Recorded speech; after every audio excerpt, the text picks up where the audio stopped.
اعوذ باللہ من الشیطان الرجیم بسم اللہ الرحمن الرحیم۔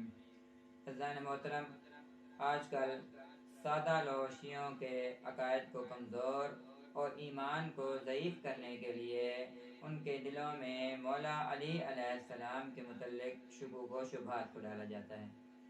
انہی شبہات میں سے ایک شبہ یہ بھی ہے کہ اتنی فضیلت ہونے کے باوجود مولا امیر المومنین علی ابن ابی طالب کا نام قرآن مجید میں کیوں نہیں آیا؟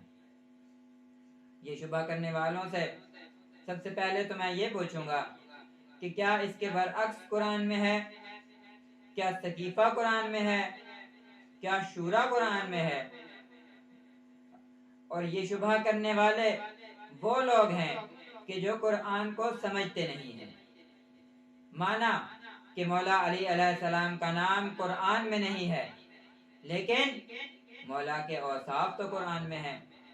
وَمِنَ النَّاسِ مَن يَشْرِي نَفْسَهُ ابْتِغَاءَ مَرْضَاتِ اللَّهِ إِنَّمَا وَلِيُّكُمُ اللَّهُ وَرَسُولُهُ وَالَّذِينَ آمَنُوا الَّذِينَ يُقِيمُونَ الصَّلَاةَ وَيُؤْتُونَ الزَّكَاةَ وَهُمْ رَاكِعُونَ الْيَوْمَ أَكْمَلْتُ لَكُمْ دِينَكُمْ وَأَتْمَمْتُ عَلَيْكُمْ نِعْمَتِي، اور اسی طرح دسیوں آیات کہ آپ زیارت غدیر کو پڑھیں گے تو دسیوں آیات ہیں اس میں کہ جو مولا علی علیہ السلام کے اوصاف پر مبنی ہیں۔ اب ہم ہیں اور یہی قرآن ہے، اور قرآن کہتا ہے وَمَا آتَاكُمُ الرَّسُولُ فَخُذُوهُ، کہ جو چیز بھی اللہ کا رسول تمہیں دے وہ بلا چون چرا لے لو۔ نماز صبح 2 رکعت ہے، کس نے بتایا؟ پیغمبر گرامی اسلام نے بتایا۔ آپ ایک آیت مجھے دکھا دیں قرآن مجید میں کہ جو نماز کی رکعات کو بتاتی ہو۔ جب آپ حج پر جاتے ہیں مکہ مکرمہ کتنے چکر لگاتے ہیں؟ 7 چکر۔ کس نے بتایا؟ پیغمبر گرامی اسلام نے۔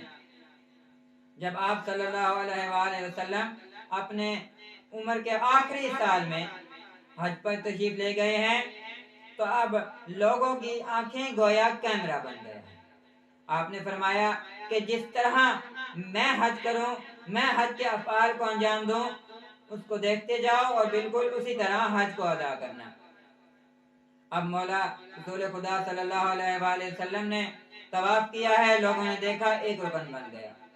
آپ نے صحیح کی ہے، دوسرا رکن بن گیا۔ آپ نے نماز طواف پڑھی ہے، رکن بن گیا۔ آپ مشر گئے ہیں، رکن بن گیا۔ آپ نے وقوف عرفات کیا ہے، رکن بن گیا۔ آپ نے رمی جمرات کیا ہے، رکن بن گیا۔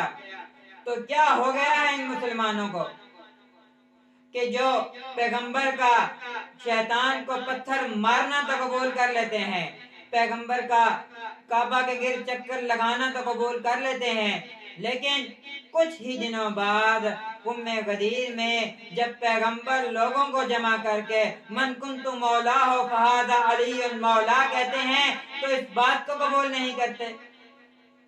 وہی رسول ہے کہ جس کے حج کو تو قبول کر رہے ہیں، لیکن اسی رسول کے غدیر کو قبول نہیں کر رہے۔